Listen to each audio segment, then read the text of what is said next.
अस्सलाम वालेकुम, मैं हूं अलीना फ़ारूक शेख। और बानी तहरीक इंसाफ इमरान खान ने कल जेल से कुछ व्लॉगर्स और सहाफ़ियों से गुफ्तगू की। उनका एक बयान सामने आया है और बहुत ही वो दिलचस्प है, जिसको पहले डिस्कस करते हैं। बानी तहरीक इंसाफ ने वो जो कोर कमांडर्स कॉन्फ्रेंस का एलामिया आया था परसों, जिसमें 9 में मुलव्विस जो किरदार हैं उनसे मुतल्लिक़ कदर सख्त स्टांस और ज़ीरो टॉलरेंस पॉलिसी का कहा गया था, उसकी तायीद की है और कहा है कि जी हम फ़ौज के ख़िलाफ़ नहीं हैं, ना ही तसादुम चाहते हैं।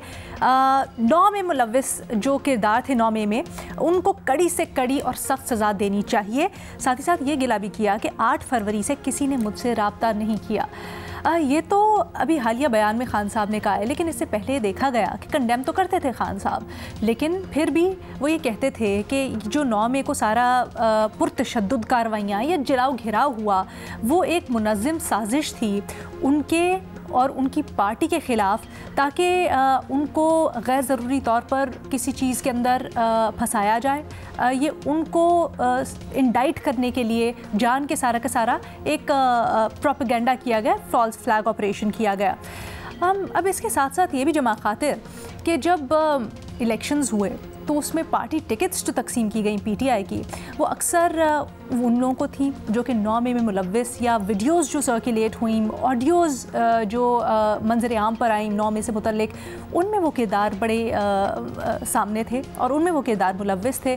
सो इसको इस तरह से भी तज्जिया किया जा रहा था कि पार्टी 9 में मुलव्विस जो किरदार हैं उनकी हल्ला शेरी कर रही है, या उनके ऊपर हाथ रख रही है, या उनकी पुष्पनाही कर रही है। अब ये बड़ी अजीब सी कॉन्ट्रडिक्टरी एक सिचुएशन बन गई है, जहाँ पर एक तरफ ये इलेक्शंस में 9 में मुलव्विस किरदारों को टिकट्स देना, फिर इलेक्शंस के बाद उन जो सियासी स्ट्रैटेजी है जिसमें एहतजाज, जिसमें लॉन्ग मार्च की तरफ इशारा देना, जिसमें थोड़ी कन्फ्रंटेशनल पॉलिटिक्स का कहना, लेकिन दूसरी जानिब खान साहब की तरफ से कल ये स्टेटमेंट आना कि जी हम तायीद करते हैं जो कोर कमांडर्स कॉन्फ्रेंस का एलामिया आया है उसकी। तो क्या इस सख्त या मज़ाहमती सियासी हिकमती अमली के चलते हुए तहरीक इंसाफ का जो मुफाहमत का पैगाम है, ये पावर्स दैट बी को काबिल कबूल होगा?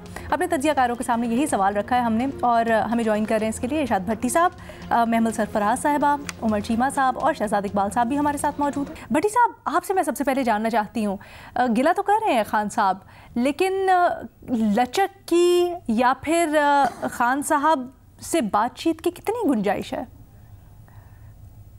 Madam Sheikh, welcome back.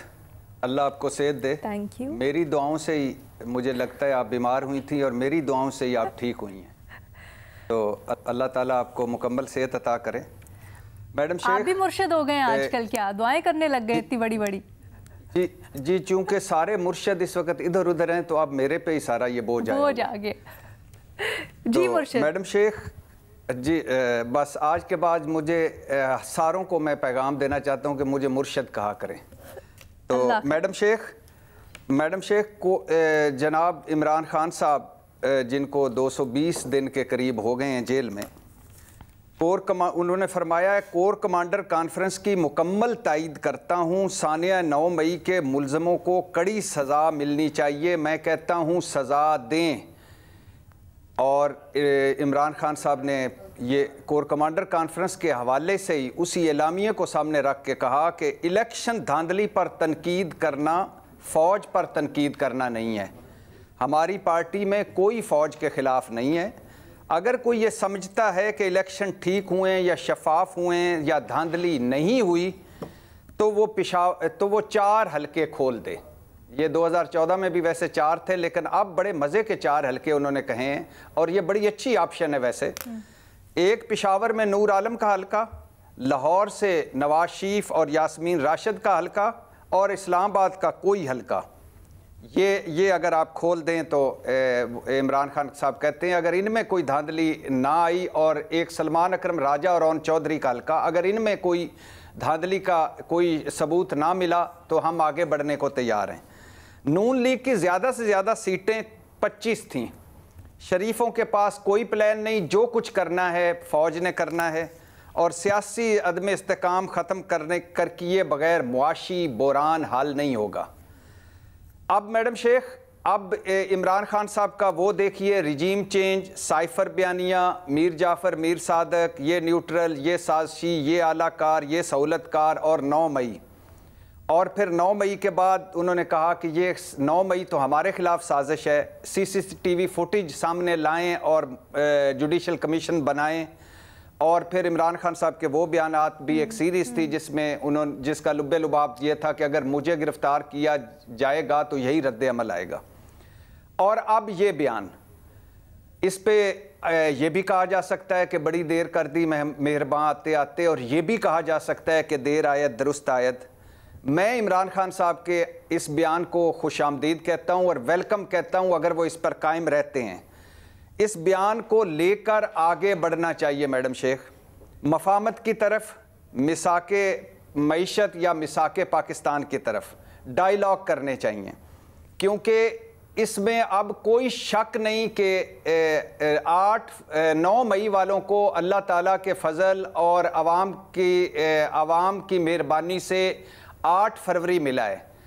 और इमरान खान से या तरीके इंसाफ से बात किए बगैर ये मुल्क आगे नहीं बढ़ेगा, सियासी अदम इस्तेकाम नहीं ख़त्म होगा, मईशत और जो हमें चैलेंज हैं, जो मुल्क के मसाइल हैं, वो हल नहीं हो पाएंगे। सर, लेकिन आप तो वेलकम कर रहे हैं, लेकिन जिनको एक्चुअली वेलकम करना है, जिन्होंने एलामिया जारी किया और कहा है जीरो टॉलरेंस पॉलिसी है, वो भी वेलकम करेंगे इसको?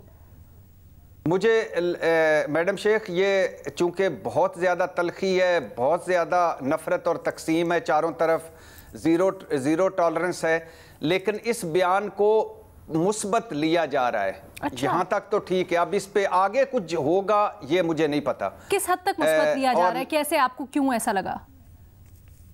मुझे ऐसा लग रहा है मैडम शेख, सुना जा रहा है इस्लामाबाद में ऐसी बातें हो रही हैं कि बैक डोर भी कुछ तरीके इंसाफ के लोग राब्तों की कोशिश कर रहे हैं, बैक डोर भी कोई बातचीत हो रही है, बैक डोर भी कोशिश की जा रही है। और उसके अलावा जो अपोजिशन लीडर हैं, अब उमर अयूब, और वो भी सुना है एक्टिव हैं। अच्छा। इसके अलावा KP हुकूमत को कहा जा रहा है कि आपने ज़रा बेहतर तरीके से, थोड़ा सा बेहतर तरीके से परफॉर्म करना है या आगे बढ़ना है। तो लेकिन ये आगे चल पाएगा कि नहीं, क्योंकि बहुत ज़्यादा चीज़ें हो चुकी हैं, इसका कोई गारंटी नहीं है, लेकिन इसके बगैर चारा कोई नहीं है इस वक्त। अच्छा, जल्दी से ये भी बता दें भट्टी साहब, जल्दी से ये भी बता दें, आप कह रहे हैं बैकडोर राब्तों की भी इत्तलात हैं, तो क्या ये इलेक्शंस के बाद थोड़ी लचक आई है बिहेवियर में, या फिर क्या वजह हो सकती है इसकी? जी, इलेक्शन के बाद, जाहिर सी बात है, इलेक्शन के बाद, इलेक्शन ने बहुत कुछ बदलना है और इलेक्शन के बाद बहुत कुछ बदलना चाहिए। ठीक है। और मैडम शेख, आखिरी 2-4 जुमले देखें, इस वक्त सबसे बड़ा है बदतरीन मुआशी बहरान। वो तब हल होगा जब होगा सियासी बहरान हल, वो तब हल होगा जब नफरत और तकसीम कम होगी, वो तब हल होगी जब मैंडेट चोरी या फार्म 45 या फार्म 47 ये मुतलका फोरम्स उस पर करेंगे और ये सारा फैसला करेंगे, और ये सारा तब होगा जब डायलॉग होगा। आज ज़रूरत है डायलॉग की। अगर इसी बयान को लेकर थोड़ा सा पॉजिटिव और थोड़ा सा बेहतर तरीके से आगे बढ़ा जाए तो मेरा ख्याल है बेहतर चीज़ें हो सकती हैं। बाकी जो कुछ हुआ है वो भी सबके सामने है, जो कुछ होने जा रहा है वो भी सबके सामने है, लेकिन मुल्क के लिए जो अच्छा है वो करना चाहिए।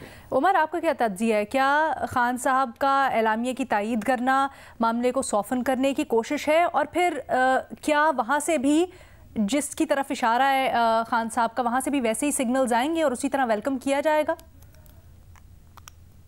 देखें, खान साहब की भी पॉलिसी बड़ी कंफ्यूज किस्म की होती है। ये हम आज का उनका बयान डिस्कस कर रहे हैं, यानी मतलब ये है कि कल जो उन्होंने को बयान दिया है, कल उनका कोई और बयान आ जाएगा, फिर हम उसको डिस्कस करेंगे। खान साहब के भी तो रोज़ाना बयान बदलते रहते हैं, लेकिन इस चीज़ में एक बात का इकरार है, और वो इमरान खान को पता है कि वो जो अपने लोगों को एक सिविलियन बालादस्ती और एंटी इस्टेब्लिशमेंट किए फिर रहे थे, अब उनको ये बता रहे हैं कि मेरा इस्टेब्लिशमेंट के अलावा कोई चारा नहीं है, मैंने उन्हीं के साथ बनानी है। अब इस बयान का एक मतलब ये भी है कि वो सियासी क़यादत के साथ राब्ते के हक़ में नहीं है। वो नहीं समझते कि हम एज अ क्लास जो एक सियासी अशराफिया है, हम आपस में को मिलकर चलें। और ये बहुत इंपॉर्टेंट है, यानी कि सिर्फ इस्टेब्लिशमेंट के साथ मिलने का क्या मकसद है? इस्टेब्लिशमेंट के साथ मिलने का मकसद ये है कि आप उनको कहें कि जो काम आप बाकियों से करवा रहे हैं, जो PDM की गवर्नमेंट है इनसे करवाना चाहते हैं, वो तो मैं कर दूंगा, आप इनको दफ़ा करें। तो इसका ये मतलब है, तो इसका फिर जो है आगे एक सियासी अदम इस्तेहकाम साथ साथ चलता रहेगा, उससे कोई बेहतरी की सूरत नज़र नहीं आएगी। और अनफॉर्चुनेटली अब जो है ना, हमारे एक सियासी इस्तेहकाम में जो स्टेक्स हैं वो बहुत हाई है। मईशत कभी भी आगे नहीं चल सकती जब तक इधर जो है सियासी इस्तेहकाम ना आए। अब उसको लाने के लिए क्या होता है, कभी इवन जो धांधली वाला जो एक लॉजिक है, ये इसके पीछे भी कई लोग यही तलाश कर रहे होते हैं कि ये देखें उनको उनको सीटें मिलेंगी तो फिर क्या वो हमारे लिए प्रॉब्लम क्रिएट करते रहेंगे। अगेन प्रॉब्लम किधर आता है, यानी कि गलत या ठीक, वो इसी तरह के जवाब तलाश कर रहे होते हैं कि बेशक वो गलत तरीके से जा रहे होते हैं नहीं सियासी इस्तेहकाम की तरफ।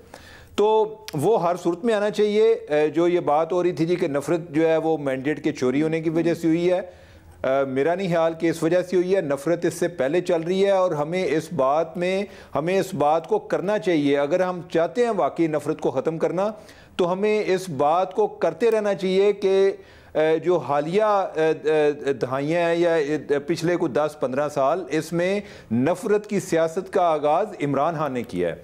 अब उनके स्टेक्स इतने ज़्यादा हाई हैं, जिन लोगों को वो चोर डाकू करार दे चुके हैं, उनका वोट ही इस बुनियाद पे है, यानी कि वो नफरत की बुनियाद पे वोट ले रहे हैं, वो गाली की बुनियाद पे वोट ले रहे हैं। उन्होंने एक लोगों के ज़हन में खौफ पैदा कर दिया। आपको याद होगा कि उन्होंने जब ये बात की थी कि भाई इनसे बेहतर है, ये चोर डाकुओं से बेहतर है कि इधर जो है एटम बम को चला दे, यानी कि खौफ है कि ये आ जाएंगे तो पता नहीं क्या हो जाएगा। तो आप उनके साथ अगर ये बैठते हैं तो इसका मतलब है कि आपका वोट मुतासर होता है। आपने जो ज़हन उनमें बात डाली है, अगर आप बैठेंगे तो वो लोग समझेंगे कि अच्छा ये दूसरे भी इंसान हैं, ये भी को मुल्क की बेहतरी खिदमत कर सकते हैं, तो उनमें इंतहा पसंदी कम होगी तो आपका वोटर जो है वो एक नॉर्मल इंसान की तरह सोचना शुरू करेगा। वो सिर्फ ये भेड़ बकरियों की तरह नहीं, जिधर जो जी चाहे आप नारा लगा दें तो उधर वो चल पड़ेगा। तो एक तो ये चीज़ है। बाकी जो है ना, ये जो राब्तों की बात है, मुझे नहीं आइडिया, ये इनकी भट्टी साहब की अपनी इंफॉर्मेशन है। मसला ये है कि एतमाद का शदीद बुहरान है, यानी कि अगर हम सिर्फ इसको इस्टेब्लिशमेंट तक ही महदूद करें कि वो उनसे रब्ता करना चाहते हैं, तो इस्टेब्लिशमेंट के जो इस टाइम करता धरता हैं, उनके इमरान खान के साथ फर्स्ट हैंड एक्सपीरियंस है। ठीक है, उनका ये नहीं है कि उन्होंने दूसरों से बातें सुनी हुई हैं और वो सोच रहे हैं कि पता नहीं शायद को गलत बातें इनके बारे में कर रहा हो, हम इनके बारे में इनके साथ खुद ही ट्राई कर लें। जिसका अपना फर्स्ट हैंड एक्सपीरियंस हो तो वो तो और ज़्यादा एहतियात से काम ले रहा होता है कि ये बंदा हमें दोबारा ना डाज कराए। और एक और चीज़ ये है कि इतना मेरे नॉलेज में ज़रूर है कि कोई एक साहब थे जो एक फ़ौज से उनका ताल्लुक़ था, लेकिन वो इमरान खान के से काफ़ी उनको प्यार है और वो उनका नारा भी लगाते रहते हैं। तो उन्होंने कोई हालिया पिछले कुछ टाइम में कोई 1-2 इंटरव्यूज़ भी दिए और उन्होंने कोशिश भी की ये तासर देने की कि जैसे वो राब्ते का ज़रिया हैं दोनों के दरमियान। और उसके बाद उन पे काफ़ी सख्ती आई है और उनके तमाम इवन जो व्हाट्सएप भी बंद करा दिए गए हैं। तो ये तो इंफॉर्मेशन है, यानी कि मैं आपको बता रहा हूँ। अब कोई हालिया कोई ताज़ा तरीन हुई हो तो वो भट्टी साहब के नॉलेज में है, यानी कि मेरे नॉलेज में नहीं है कि कोई इस तरह का कोई अभी कोई मामला। लेकिन ट्रस्ट डेफिसिट वाली बात बहुत अहम है। शहजाद, आपकी इसके ऊपर क्या राय है? क्या एतबार कर सकते हैं इतनी ज़्यादा बार डसे जाने के बाद? बहुत शुक्रिया अलीना। एक तो मेरी भी कंफ्यूजन जो है वो उमर चीमा साहब वाली है। पहले भी जब इमरान खान साहब बाहर थे और तकारीर करते थे या बयानात देते थे तो उसमें ही अक्सर हमें कॉन्ट्रडिक्शंस नजर आती थी। जैसे 9 मई की बात है, कभी उन्होंने कहा कि अगर मुझे गिरफ्तार करेंगे रेंजर्स वाले तो एहतजाज तो जाहिर सी बात है GHQ के बाहर और कोर कमांडर हाउस के बाहर होगा। फिर कभी उन्होंने कहा कि फॉल्स फ्लैग ऑपरेशन है और ये जो है एजेंसीज के लोग इसमें मुलविस थे। आज वो ये कह रहे हैं कि 9 मई के जो लोग हैं जो भी उसमें किरदार मुलविस है उनको सख्त से सख्त सजा मिलनी चाहिए। तो मुझे जब वो बाहर थे तब इतनी कंफ्यूजन होती थी। अब तो हमें थर्ड पार्टी या कभी उनके लॉयर्स या कभी पार्टी वर्कर्स के जरिए उनके बयान सुनने में मिलते हैं, तो एग्जैक्टली नहीं पता कि क्या हो रहा है। क्योंकि 2 दिन पहले जब अली अमीन गंडापुर बाहर आए, अलीमा खान साहबा आई, तो अलीमा खान साहबा ने एक तो उसकी वजाहत की कि अली मोहम्मद खान ने जो बात की थी नेल्सन मंडेला के ट्रूथ एंड रिकंसिलिएशन वाली, उसको उन्होंने क्लैरिफाई किया कि एक्चुअली वो किस कॉन्टेक्स्ट में की गई थी। अली अमीन गंडापुर ने कहा कि मैं तो जो है हमें तो वाज़ेह हिदायत है कि किसी के साथ नहीं बैठना है और मैं प्राइम मिनिस्टर की जो ओथ टेकिंग सेरेमनी है उसमें भी नहीं जाऊंगा।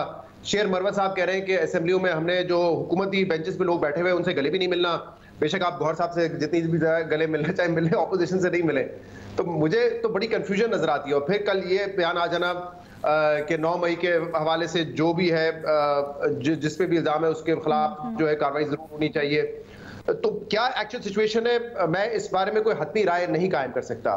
हाँ, ये बात तो दुरुस्त नजर आती है कि इस वक्त एस्टैब्लिशमेंट की सतह पे कहीं से कोई बातचीत होती हुई नजर नहीं आ रही, क्योंकि 2 दिन पहले जो स्टेटमेंट था कोर कमांडर कॉन्फ्रेंस के बाद वो तो बड़ा सख्त था। तहरीक इंसाफ का जितना भी इस वक्त पॉइंट ऑफ व्यू उसके बरखिलाफ था। वो 9 मई के हवाले से उन्होंने कहा था कि उस पे हम जो है कार्रवाई करेंगे।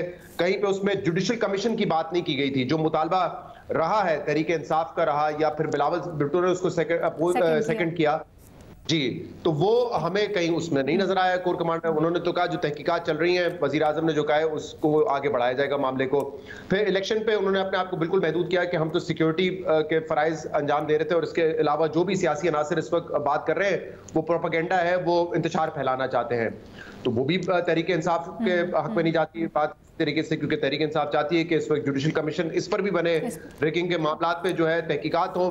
तो मुझे तो नहीं लगता कि वहां से एस्टैब्लिशमेंट की तरफ से कोई इस वक्त कोई पेशरफ्त है। इमरान खान साहब से कोई बात करने के लिए तैयार है, और जिसका जिक्र भी शायद इमरान खान साहब ने कल के स्टेटमेंट में किया है कि मुझसे कोई बात नहीं कर रहा, कोई अभी तक बात नहीं हुई है। अगर इमरान खान साहब के ये बयानात को दुरुस्त मान लिया जाए जो कल सामने आए हैं, तो फिर ये जरूर लगता है कि उनकी जो पॉलिसी जो है वो इसी किस्म की होगी कि सियासतदानों के साथ, इलेक्शन कमीशन ऑफ पाकिस्तान के साथ आपने रवैया सख्त रखना है और फौज के हवाले से थोड़ा सा पोजीशन पे अपनी नजरसानी करें, पीछे हटे थोड़ा सा, और बयानात जो है वो सियासी नौयत के रखें और इलेक्शन कमीशन ऑफ पाकिस्तान को टारगेट रखें। और मेरे ख्याल से 2018 के बाद अगर आप देखें तो इलेक्शन के बाद नून लीग की भी यही हिकमत अमली थी। वो सियासी क़यादत को टारगेट कर रहे थे, पीटीआई की हुकूमत को टारगेट कर रहे थे। इस्टेब्लिशमेंट की तरफ से जो उनका एक बयानिया जो था जीटी रोड वाला, उसमें नरमी आई थी।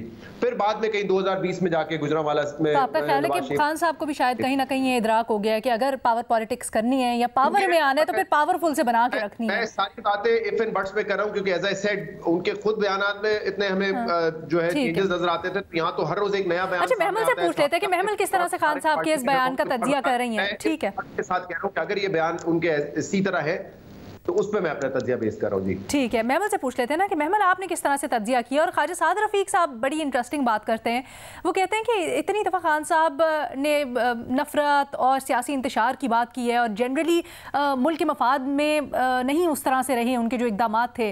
तो जब तक वो बाकी सारी चीज़ों की माफ़ी तलाफ़ी नहीं करते, उनका इतराफ़ नहीं करते, तब तक के इस तरह के बयानात का कोई फ़ायदा नहीं है। लेकिन ना पहली चीज़ तो ये है कि पाकिस्तान में इस्टेब्लिशमेंट की मुदाखलत की एक तारीख रही है और उस तारीख को वाकई खान साहब से बेहतर कोई नहीं जानता होगा, क्योंकि वो उसके बेनिफिशरी रहे हैं जब से वो सियासत में आए 1996 से। तो उनको ये पता है कि यहाँ पर कोई भी चीज़ जो होती है वो परमानेंट नहीं होती और यूटर ले लिए जाते हैं इवेंचुअली, और जिन पे क्रॉस होता है वो फिर टिक भी बन जाता है और इस तरह की चीज़ें जो है ना, तो उनको इस चीज़ का तो मालूम है। और वैसे भी अगर आप देखें साहब की एंट्री से भी दिखा ही होगा उन्होंने वही वाली चीज जी। तो अब देखें, वैसे भी उनकी कोई एस्टैब्लिशमेंट के साथ कोई एक्चुअली कोई प्रिंसिपल की लड़ाई तो है, उनकी कोई लड़ाई कोई सिविलियन सुप्रीमेसी, सिविलियन बालादस्ती के लिए तो है नहीं। उनकी लड़ाई तो ये है कि वो लेकर आए थे, एस्टैब्लिशमेंट इनको लेकर आई थी। फिर जब ये उनकी तवक्कुआत पर पूरे नहीं उतरे तो एस्टैब्लिशमेंट ने हाथ खींच लिया और इनकी गवर्नमेंट चली गई। अब वो चाहते हैं जी कि दोबारा जो है वो गोद में ले लिया जाए। उसके लिए उन्होंने एक स्ट्रेटजी बनाई है जो कि बाहिर ये नजर आती है कि एक तरफ हम लड़ाई भी करेंगे, दिखाएंगे कि अवाम भी हमारे साथ है, एग्रेसिव एक वो सियासत भी होगी, वोट भी पड़ा है उनको इलेक्शन में, सड़कों पे भी निकलेंगे, हॉकिश एलिमेंट्स भी हैं जिनको उन्होंने सामने किया है, टिकटें भी जैसे आपने बात की टिकट्स दी थी 9th में के एक्यूज को कुछ को, और साथ साथ जो है वो ताल्लुकात भी ठीक करना चाहेंगे, उसकी कोशिश करेंगे कि जब तक एस्टैब्लिशमेंट हमें दोबारा काबिल कबूल ना हम उनके लिए हो जाए। तो ये तो उन्होंने देखा है कि एक वक्त में पीपल्स पार्टी जो है, जिस तरह अभी शहजाद भी बात कर रहा था कि नवाज शरीफ साहब पे भी क्रॉस था, वो रिवर्स हुआ, पीपल्स पार्टी पे भी एक जमाने में क्रॉस था, वो भी रिवर्स हुआ। तो उनको यही लग रहा है खान साहब को कि मैं भी अगर आगे मुफाहमत का हाथ बढ़ाऊंगा तो हो सकता है कि ये भी रिवर्स हो जाए। लेकिन इसके अंदर एक बुनियादी फर्क अलीना वो ये है कि 9th में किसी और जमात ने किया नहीं था। तो और हमने देखा था कि 9th में के बाद जो है वो पीटीआई के बहुत सारे लीडर्स जिन्होंने प्रेस कॉन्फ्रेंस की, और उस प्रेस कॉन्फ्रेंस का खैर हमें पता है कि वो नजर आ रहा था कि अंडर ड्यूरेस थी, लेकिन उसके अंदर उन्होंने बार बार खान साहब की इन्वॉल्वमेंट का भी जिक्र किया। तो इसकी हकीकत क्या है ये तो जाहिर बात है इन्वेस्टिगेशन होनी चाहिए और उसके बाद ही पता चलेगा। अब सवाल इसके अंदर ये है कि क्या 9th में सिर्फ एक ऐसा इंसिडेंट था जो पीटीआई को कॉर्नर करने के लिए इस्तेमाल हुआ, यानी एक वो स्ट्रेटजी के तौर पर इस्तेमाल हुआ, तो फिर तो जब डायलॉग और जो इस तरह बैकडोर डील्स और ये सारी चीजें जो है उससे वाकई मुफाहमत के थ्रू आगे जो है वो निकल सकता है रास्ता, और ये चीजें रिवर्स भी हो सकती हैं। लेकिन दूसरी तरफ अलीना हमने देखा है बार बार रिपीटेडली आर्मी की तरफ से जो आती है, कोर कमांडर कॉन्फ्रेंस की तरफ से अगर आता है कोई स्टेटमेंट, या हमने पीडीएम की हुकूमत के दौरान भी देखा स्टेटमेंट बार बार आ रही है कि हम 9th में नहीं भूलेंगे। और ये एक ऑर्गेनाइज्ड अटैक था जिसका टारगेट मिलिट्री की सीनियर लीडरशिप थी। आपको याद होगा जब ये वाकया हुआ था तो पीडीएम की गवर्नमेंट थी और उन्होंने ये बताया कि किस तरीके से एक म्यूटिनी का ये जो है वो करने की कोशिश की गई थी। तो अगर तो इस तरह की इस चीज में कोई हकीकत है या वो इस तरह ये सब, तो फिर तो ये मेरे ख्याल में साथ फिर मुश्किल होगा कि मुफाहमत जो है वो इतनी आसानी से हो सके। लेकिन अगर आगे बढ़ना है, क्योंकि देखिए कुछ ना कुछ तो इसका निकालना होगा हल। अगर एक बड़ी नुमाइंदा जमात, सियासी जमात जिसको आवाम चाहते हैं कि असम्बलीज में आए, वो बाहर है, उसके लीडरान बाहर हैं और वो मुफाहमत का हाथ बढ़ा भी रहे हैं, तो फिर ऐसा क्या करें वो कि इन मामलात से आगे चल सके?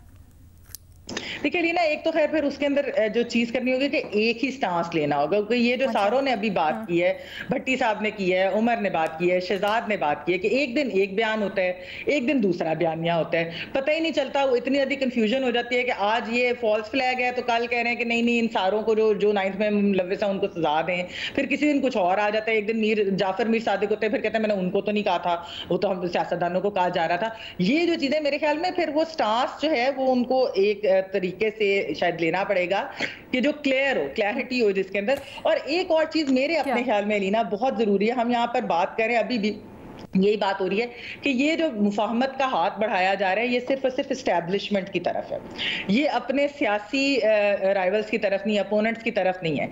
जब तक पॉलिटिकल स्टेक होल्डर्स, जब तक ये सारी मेरे ख्याल में सियासी जमातें इकट्ठी नहीं बैठेंगी, ये जब तक कोई अपनी रेड लाइंस और अपनी रूल्स ऑफ द गेम नहीं तय करेंगे, तो आप ना एस्टैब्लिशमेंट की मुदाखलत को आप आसानी से रोक सकते हैं। एक हाइब्रिड निजाम हमारे ऊपर मुसल्लत हुआ 2017-18 से लेकर अब तक, उसको आपने अंडू करने में बहुत ज्यादा उसमें टाइम लगेगा। एक चीज का डिफरेंस मैं जरूर बताती चलूं कि 2017-18 में, हाँ जी बिल्कुल, 2017-18 में हमने एक चीज देखी थी, खान साहब के लिए उसका बड़ा बेनिफिट था, वो ये कि जुडिशरी और मीडिया दोनों ऑन बोर्ड थे कंप्लीटली विद द एस्टैब्लिशमेंट। कोई नवाज शरीफ वगैरह के लिए कोई बात नहीं इस तरह होती थी, ना नून के लिए होती थी, ना उनके केसेस को इस तरीके से देखा जा रहा था। अब जो है इस वक्त एक ओवरवेलमिंग सपोर्ट अभी भी है। इवन उनके अगर क्रिटिक्स भी जो पीटीआई की सियासत पे क्रिटिसाइज भी जिसको करते हो, वो भी कहते हैं इनके साथ सही नहीं हो रहा, वो भी इस चीज की बात करते हैं। मेजॉरिटी और आई थिंक अगर हमारा जनरली सोसाइटी इतनी मैच्योर हो गई है, इवॉल्व कर रही है, चले मैच्योर नहीं इवॉल्व कर रही है, तो होनी चाहिए। मैच्योर का तो पता नहीं, ये अच्छी चीज है। मैं तो यही कह रही हूँ कि अगर वो बात कर रहे हैं कि जी इलेक्शंस के अंदर जो एलिजेड ड्रिंकिंग हुई, तो वो बात कर रहे हैं खान साहब के लिए भी, इसी की वजह से पीटीआई का तो बयानिया मीडिया की वजह से। अच्छा, ये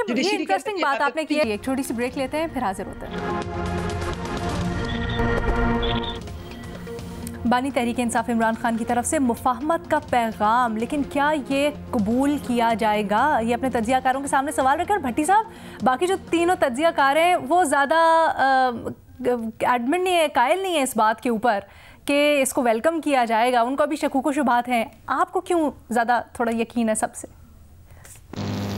मैडम शेख, बातों में तीनों की बातों में वज़न है। जो हालात हैं, जो नफ़रत है, जो तकसीम है, जो तहरीक इंसाफ का मौक़िफ़ रहा है, लेकिन मुझे इसलिए अच्छा लग रहा है कि, या इसलिए पॉजिटिव लग रहा है कि ये इमरान खान साहब ने पहली दफ़ा बात की है कि 9 मई कोर कमांडर कॉन्फ्रेंस के एलामिये की हिमायत करता हूँ और 9 मई के मुलज़मों को कड़ी सज़ा मिलनी चाहिए।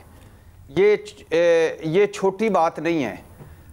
अब इस पर कोई आगे चीज़ बढ़ती है या नहीं बढ़ती, कोई पाकिस्तान का सोचता है या नहीं सोचता। अगर ये नफ़रत और तकसीम पाकिस्तान से बड़ी है तो इसे बड़ी रहने देना चाहिए, अगर फौज क्या चाहती है, फौज चाहती है 9 मई के किसी कोई मुलजम ना छूटे, उसे सजा मिले। इमरान खान क्या कह रहे हैं कि 9 मई के किसी मुलजम को ना छोड़ें, सबको कड़ी सजा मिलनी चाहिए। तो अब उसमें सारा कुछ है जो मुकदमे चलते रहे। आप जुडिशियल इंक्वायरी करवा दें या कोई ऐसा कमीशन बनाए जो इंक्वायरी कर ले, क्या ये दरखास्त आपको लगता है कि कबूल कर ली जाएगी उनकी? देखिए, वो तो बिलावल भुट्टो भी कह चुके हैं, वो तो अहमद वली खान भी कह चुके हैं, वो तो सिराजुल हक भी कह चुके हैं, वो तो बहुत सारे लोग कह चुके हैं। ना भी करें, 9 मई के मुलजमों को उन्होंने कहा कि कड़ी सज़ा मिलनी चाहिए, बिल्कुल। 9 मई के मुलजमों को कड़ी सज़ा मिल जाए, उसके बाद क्या चीज़ है जो हमें मफामत से रोक सकती है?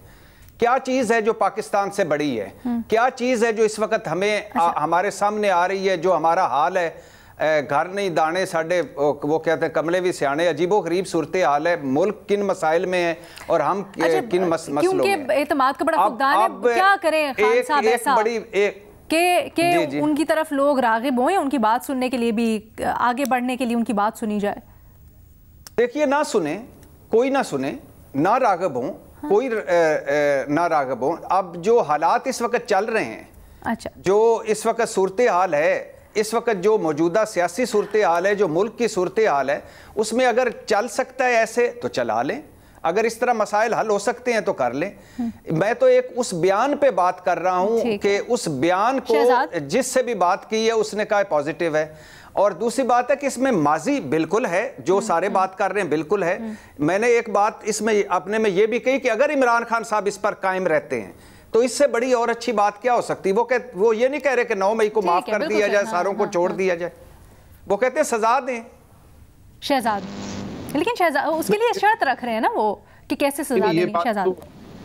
देखिए, ये बात तो दुरुस्त है ना कि 9 मई के जो वाकयात थे उसमें जो भी उसके जिम्मेदार हैं, प्लानर्स हैं या जिन्होंने अमल किया उस पर, उनको तो सजा मिलनी चाहिए। इस बयान से कोई इख्तलाफ नहीं कर रहा। लेकिन अभी 2 दिन पहले हम ये बात कर रहे थे कि अली अमीन गंडापुर साहब को चीफ मिनिस्टर लगाना एक साइन है कि वो चाहते हैं कि अभी भी लड़ाई रहे।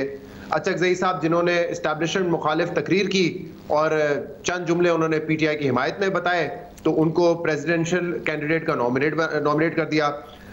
इस वक्त सब ये चाहते हैं, एस्टैब्लिशमेंट इंक्लूडिंग कि स्टेबिलिटी आए, सियासी स्टेबिलिटी के बाद माशी स्टेबिलिटी आए, लेकिन IMF को फिर भी खत लिख दिया गया। तो एक अमल है और एक ये साफियों के जरिए गुफ्तगू हमारे सामने आई है। तो इसीलिए मैं एग्री करता हूं उमर चीमा साहब की बात से। कल शायद कोई और किस्म का बयान आएगा जिस पर हम बात कर रहे होंगे। तो फिलहाल तो हमें अमली तौर पे देखना है, और अमली तौर पे सूरत हाल ये है कि 2 दिन बाद अचकजई साहब सदारती उम्मीदवार होंगे और सुन्नी इत्तेहाद काउंसिल के लोग उनको वोट कर रहे होंगे, वही अचकजई साहब जिन्होंने एस्टैब्लिशमेंट के हवाले से अब मैं ये पूछना चाह रही हूँ मुख्तसर, मुझे प्लीज बता दीजिएगा कि ऐसा क्या अमल हो कि तहरीक इंसाफ सीरियस है, ये पता चले। देखिए, हम सीरियसनेस किसको कहते हैं? सिर्फ आप अपने इल्जामात से पीछे हट के कॉम्प्रोमाइज कर लें, क्या वो सीरियसनेस है? मेरे ख्याल से नहीं है। इस मुल्क में हर किसी को बात करनी चाहिए, जो चीज गलत हुई है और जिसने गलत की है आप उस पर बात करें, इसमें तो कोई दो राय नहीं। अगर आप सिर्फ ये कहें कि ठीक है अब हम सियासी जमातों पर अटैक करेंगे, फलाना पे अटैक करेंगे क्योंकि हम अब मामला को आगे बढ़ाना चाहते हैं, तो मेरे ख्याल से इसमें भी कोई समझबूझ नहीं होगी। आप बात करें कि एक प्रिंसिपल की बात करें, आप रूल ऑफ लॉ की बात करें, आप कानून की बात करें, इम्प्लीमेंटेशन की बात करें, तो उसमें तो मेरे ख्याल से कोई हर्ज नहीं है। इमरान खान की सीरियसनेस मफामत के लिए कैसे हो उमर? बिल्कुल मुख्तसर। लीना, एक तो ये है कि इमरान खान को अगर ये कहा जाए कि आपने फलां जो गलत बातें की हैं कोई साइफर के हवाले से या कोई अदम एतमाद के हवाले से, अगर आप साबित कर दें कि हमारी इन्वॉल्वमेंट हो, फॉर एग्जांपल मैं एक मिसाल दे रहा हूँ, अगर नहीं है तो आप इस चीज़ पे बताएं कि मेरी एक वो गलती थी, यानी कि कोई एक प्रोसेस शुरू होता है ना। और ये सिर्फ ये एस्टेब्लिशमेंट के साथ प्रॉब्लम नहीं है, इमरान खान के बहुत सारे लोगों के साथ जो एक मसला आया दोबारा रिकनेक्ट होने में, वो ये था कि जिसके साथ भी प्रॉब्लम हुआ उन्होंने कहा जी आप इस चीज़ पे रिग्रेट कर लें या इसको अपने बयान को वापस ले लो। उसने कहा कि नहीं, इसको भूल जाएं, आगे चलते हैं। आगे उनका बहुत सारे लोगों की वजह से इसलिए नहीं चल पाए कि क्योंकि वो माजी पे अपनी पे बिल्कुल वो उसको रिकग्नाइज नहीं करते, रियलाइज़ नहीं करते कि मैंने किसी के साथ ज्यादती की है। तो अभी भी जो है उनकी संजीदगी का यही होगा कि अमली तौर पर वो क्या करते हैं। सिर्फ उनके ज़ुबानी बयान जो है 9 मई के हवाले से बात हो रही थी, 9 मई के हवाले से शायद इसलिए भी हैं क्योंकि उसमें उनको प्राइमरी एक्यूज के तौर पे भी इंडाइट किया हुआ है, तो शायद इस लिहाज से भी उनके कंसर्न हो कि मैं किसी तरह खुद तो इसमें से निकलूं। ठीक है जी, एक छोटी सी ब्रेक। एवनफील्ड, अल अजीज़िया और फ्लैगशिप रेफरेंसेस, इसमें इश्तिहारी मुल्जिम करार थे हसन और हुसैन नवाज़ शरीफ के दोनों बेटे। अब उन्होंने कहा है कि वो मुल्क वापस आना चाहते हैं और वो अदालत के सामने सरेंडर करना चाहते हैं, इसलिए उनके वारंट गिरफ्तारी जो हैं उनको मुअत्तल किया जाए। अदालत ने उनकी रिक्वेस्ट कबूल करते हुए उनके वारंट मुअत्तल कर दिए और गिरफ्तार नहीं हो सकेंगे क्योंकि उन्होंने अदालत के सामने पेश होना है। लेकिन इतना अरसा पहले गए और उसके बाद बड़ी दफ़ा अदालत ने उनको मौके दिए, बुलाया, नहीं आए, यहाँ तक कि उनकी बहन और वालिद आए, यहाँ पर उन्होंने जेल भी काटी, केसेस का सामना किया। बट हमेशा यही सवाल रहता था कि हसन और हुसैन क्यों नहीं आते। इससे मुतालिक मरियम नवाज़ ये कहती रही हैं कि जी वो UK सिटीज़न हैं या वो पाकिस्तान के शहरी नहीं है तो उनके ऊपर मुल्क के कवानीन लागू नहीं होते। बट अब जब नून लीग की हुकूमत और इत्तेहादियों की हुकूमत आ गई है तो ये ख्वाहिश जाहिर की है उन दोनों ने कि वो 12 मार्च को वापस आना चाहते हैं। क्या इस मौके के ऊपर, इस वक्त के ऊपर हसन और हुसैन नवाज़ की वतन वापसी सियासी तौर पर दुरुस्त फैसला होगा नून लीग के लिए? क्या राय है आपकी शहजाद? देखिए अलीना, ये मैटर नहीं करता सियासी तौर पे दुरुस्त होगा या नहीं होगा। इलेक्शन हो चुके हैं, अब अवाम में तो जाना नहीं अगले 5 साल तक अगर ये असेंबली उस वक्त तक चलती रहती है। तो मेरे ख्याल से इस वक्त नून लीग इस लिहाज से नहीं सोच रही कि सियासी तौर पर नुकसान होगा, फायदा होगा। ऑप्टिक्स वाइज तनकीद जरूर होगी क्योंकि दोनों इश्तिहारी थे और अब उनके भी जो है वारंट उनको मुअत्तल करके उनको बुलाया जा रहा है। इससे पहले सागडार साहब के साथ भी यही हुआ। नवाज शरीफ साहब का भी जो है वैसे तो फेट ये था कि उनको आके पहले अदालत में जाना, जेल में जाना था, लेकिन उनको भी रिलीफ मिल गया था। और जितना टाइम ये एवनफील्ड का चलता रहा मामला, आप इस्लामाबाद हाई कोर्ट में मरियम नवाज साहबा के दलाइल देख लें, आप नवाज शरीफ साहब के देख लें, वो तो कह रहे थे कि प्रॉपर्टी हमारी एवनफील्ड है ही नहीं, ये हुसैन नवाज के नाम पर है, तो हम तो इसके जो है कस्टोडियन थे, ट्रस्टी थे, इस पे तो हम इसकी ओनरशिप तो हमारे पास है ही नहीं। ये उनका सारा मुकदमा था। और जब कहते थे कि हुसैन नवाज का है, हसन नवाज का है, वो कहते थे कि वो तो मुल्क से बाहर है, वो तो ब्रिटिश सिटीजन है, तो लिहाजा वो तो पाकिस्तान में नहीं है। तो अब उनको बहरहाल आके जवाब तो देना पड़ेगा। लेकिन जब वो खुद ये पहले कहते थे कि हम इसलिए नहीं आ रहे, अदालती निज़ाम हमारे खिलाफ है, तो अब क्या तासुर ये जाएगा कि अब अदालती निज़ाम क्योंकि आपके हक में हो गया है इसलिए आप अदालतों के सामने पेश होना चाहते हैं।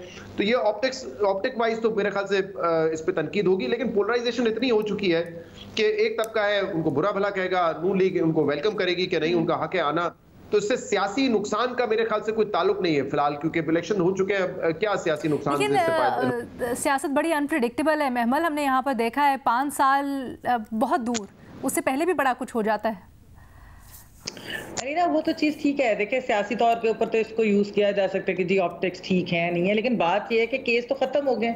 जिनके ऊपर केसेस थे यानी कि मियां साहब के ऊपर, जो मरियम के ऊपर केस थे, वो तो ओवरटर्न भी हो गए हैं। पता भी चल गया कि वो केसेस जो है वो एक पॉलिटिकल विक्टिमाइजेशन के लिए किस वजह से बनाए गए थे, क्यों बनाए गए थे, एक प्रोजेक्ट इमरान को लॉन्च करने के लिए।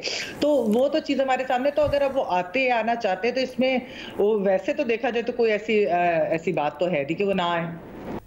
ठीक है जी, कोई बात नहीं, आना चाहिए उनको, चाहिए नहीं कहा महमल ने कहा है आ जाए तो कोई मसला नहीं है इसमें। वैसे एक छोटी सी ब्रेक लेते हैं। 3 केसेस में इश्तिहारी मुल्जिम करार हसन और हुसैन नवाज वतन वापस आना चाहते हैं। भट्टी साहब, आपको कितनी दिन की छुट्टियां दें उनके वेलकम के लिए? मैडम शेख, अब तो मेरा ख्याल है हमें छुट्टी कर जाना चाहिए मुस्तकिल छुट्टियों पे चला जाना चाहिए जो हालात हो गए। मैडम शेख, लोग मवाजना करते हैं, ये नहीं है कि आप सिर्फ ऑप्टिक्स ख़राब हैं। अभी यहाँ बात हुई, 2 बातें हुई। एक प्रोजेक्ट इमरान खान जो है ना, इससे हमारी कौम अभी तक नहीं निकली। अब प्रोजेक्ट नवाज शरीफ लॉन्च हो चुका है, उसके बाद उससे पहले प्रोजेक्ट नवाज शरीफ था, उससे पहले प्रोजेक्ट पीपल्स पार्टी थी, उससे पहले प्रोजेक्ट भुट्टो था, उससे पहले उसके बाद प्रोजेक्ट नवाज शरीफ था। तो उसके दरमियान 2.5-3 साल के लिए प्रोजेक्ट इमरान खान अगर आया है तो अब सारी पाकिस्तान की 76 साल तारीख प्रोजेक्ट इमरान खान में समो दी जाती है। बात वहीं से फैशन बन गया है, बात वहीं से शुरू करना। अब प्रोजेक्ट नवाज शरीफ लॉन्च हुआ है। इस प्रोजेक्ट नवाज शरीफ साहब में लोग मवाजना करते हैं, ये 26 करोड़ का मुल्क है, लोग मवाजना करते हैं कि एक तरफ क्या हो रहा है और दूसरी तरफ क्या हो रहा है। नवाज शरीफ साहब लंदन में थे, बिना पेश हुए यहाँ रिलीफ मिल गया। इसाक डार साहब लंदन में थे, बिना पेश यहाँ रिलीफ मिल गया। सलमान शहबाज साहब लंदन में थे, बिना पेश यहाँ ये रिलीफ मिल गया, एक दरखास्त। और अब हसन नवाज और हुसैन नवाज साहब लंदन में हैं और बिना पेश हुए उनको रिलीफ मिल गया है। नवाज शरीफ साहब आए, खुद बताया मुस्लिम लीग वालों ने कि हमें गारंटियों भरी वापसी है, रिस्क फ्री वापसी है। और चंद पेशियों के बाद में पता चला एक अनोखे रिलीफ मिले और सारी सज़ाएं और ताहयात नाअहली ख़त्म हो गई। इसहाक डार साहब आए, घर वापस मिला, उनके जो फ्रीज हुए अकाउंट्स वापस मिले और उन्होंने जो लंदन में बैठकर सेनेटर बन गए थे, इधर उन्होंने आके सेनेटर का शिप का हलफ उठाया, मिफ्ता से जान छुड़ाई और वज़ीर ख़जाना बन गए। सलमान शहबाज आए और शहबाज शरीफ साहब ने फूलों का हार डाला उनके गले में, और वो शहबाज शरीफ साहब जो खुद उस दिन वज़ीर आज़म बने थे जब फ़र्द जुर्म आयद होनी थी। तो अब हसन नवाज़ और हुसैन नवाज़ आ रहे हैं, जिनके बारे में मरियम नवाज़ साहबा ने कहा था वो गैर मुल्की हैं, जो मरकज़ी गवाह थे और उस केस के और जिनको 18 मरतबा हमारी अदालतों ने बुलाया और वो नहीं आए, और जिनके बारे में था कि इन पर कानून लागू ही नहीं होता क्योंकि वो गैर मुल्की हैं। तो ये मवाजना किया जाता है, इसका फ़र्क पड़ता है, लोग ज़हनों में रखते हैं और फिर जब उनको मौका मिलता है उसका वो इजहार करते हैं, और ये ऐसा नहीं होना चाहिए उमर चीमा साहब। और ये बहुत ही ज्यादती है क्या कि आप 2.5-3 साल के प्रोजेक्ट इमरान खान का मवाजना करते हैं प्रोजेक्ट नवाज शरीफ के साथ? असल में इमरान खान एक बड़ी लार्जर देन लाइफ फिगर है। आप यही देख लें कि अभी भी जो सियासत चल रही है वो सारी इमरान खान के गिर्द घूम रही है कि कोई बंदा इमरान खान का हमायती है या इमरान खान का मुखालिफ है। अब जो इमरान खान का मुखालिफ है आगे जाके फिर उसकी कैटेगराइजेशन होती है कि वो पीपल्स पार्टी के हक़ में है, वो नून लीग के हक़ में है, या वो TLP के हक़ में है, या किसी और के हक़ में है। तो एक तो चीज़ इसमें एक एतराफ़ भी है कि इमरान खान एक यानी कि हमारी सियासत में उनका एक बहुत एक अहम रोल तस्वर किया जाता है या उनको बहुत अहम तस्वर किया जाता है। और जिस तरीके से खुल खिला के उनका प्रोजेक्ट चलाया गया, पता नहीं इसको सोशल मीडिया कह लें या कोई इलेक्ट्रॉनिक मीडिया था क्या था, लेकिन वो ज़्यादा एक अय्यां हुआ। अब वो उसके बाद जो है यानी कि वो भी बड़े उसी तरीके से बदे तरीके से चल रहे हैं, लेकिन इसका आगाज़ जो है एक माजी करीब में उधर से हुआ। बाकी जो केस की बात है ना, अब ये है कि अब मेरिट की बात ही कोई नहीं रहेगी, अब ये है कि बस मुआवजे की बात है, अब ये कोटे की बात है जी कि अच्छा ये अगर जो है रिहा हो सकता है तो फलान जो है उसका क्या। जैसे अभी भट्टी साहब कह रहे हैं फर्क पड़ता है, लोगों के जहनों में रह जाता है फिर वो जब उनको मौका मिलता है। नहीं, मेरा नहीं ख्याल फ़र्क पड़ता है। अब ये डिपेंड करता है ना कि किन लोगों को फ़र्क पड़ता है। अगर वो जो नवाज शरीफ के मुखालिफ होंगे उनको तो अगर उनके बच्चे नहीं भी आते तो वो पहले भी कोई नवाज शरीफ के बारे में कोई बहुत बेहतर सोच नहीं रखते, और अगर आ भी जाते हैं तो उनको एक और जवाब मिल जाएगा 2-4 दिन बातें करने का, इससे ज़्यादा मुझे कोई फ़र्क नज़र नहीं आता। इससे पहले जो सलमान शहबाज है वो भी तो आए थे जब शहबाज शरीफ थे, तो उस टाइम वो भी सारे इश्तिहारी हो के वापस आ रहे थे। महमल, आप गालिबन प्रोजेक्ट इमरान पे बात करना चाहती हैं, मुझे ऐसा फील आ रही है। नहीं अलीना, हाँ मैं सिर्फ ये बात करना चाह रही है कि देखिए जो कंपैरिजन हम करते हैं ना, मैंने जो पहले भी मीडिया की बात की, जुडिशरी की बात की, आपने कहा शायद मैच्योर हो गए, मैच्योरिटी की बात नहीं है। उस वक्त की जुडिशरी को ओवरऑल इस तरह लगता था जैसे उनको खान साहब से एक मोहब्बत है, ठीक है। उसके बाद उस वक्त इस्टेब्लिशमेंट को भी उस तरीके की ही मोहब्बत लगता था कि बस एक मोहब्बत में मुब्तला है। अच्छा, मीडिया के साथ भी यही था, कुछ लोग जरूर थे, उधर एक्सेप्शंस थी जो 2018 के इलेक्शंस की धांधली के ऊपर भी बात करते थे और आज की धांधली पे यानी कि वो फेयरनेस पे बात करते हैं, फेयर होके बात करते हैं, लेकिन ओवरऑल एक हमने ओवरवेलमिंगली मोहब्बत देखी। आज भी जो अगर बात हो रही है ना, मैं जो मीडिया की बात कर रही हूँ कि खान साहब के बयानिए को आज भी जिंदा रखा हुआ है, ये सारी चीजें हो रही है, उनमें भी बहुत सारे लोगों के इसलिए है कि इमरान खान साहब के साथ इस वक्त वो हो रहा है जो उस वक्त नून के साथ हुआ था। नून के साथ होता उन्हें दिखाई नहीं देता था, खान साहब के साथ होगा तो उन्हें हर आलम में दिखाई देगा।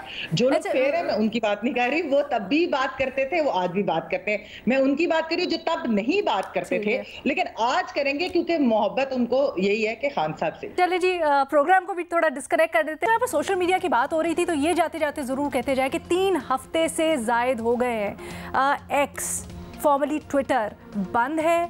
क्यों बंद है कुछ नहीं पता, अभी तक हमारे पास कोई जवाब नहीं है, ना हमें कोई बताने को तैयार है सॉलिड कोई वजह। तो इस चीज़ के ऊपर ज़रूर देखना चाहिए। अब हुकूमत पाकिस्तान इस वक्त जो है कि अब उनकी रिस्पॉन्सिबिलिटी है, पहले निगरान तो जो कर गए, बट अब हुकूमत पाकिस्तान इसके ऊपर जवाबदेह है कि जी इसको बंदिश को फौरी ख़त्म किया जाए। ऑन दैट नोट इजाज़त दें, अल्लाह।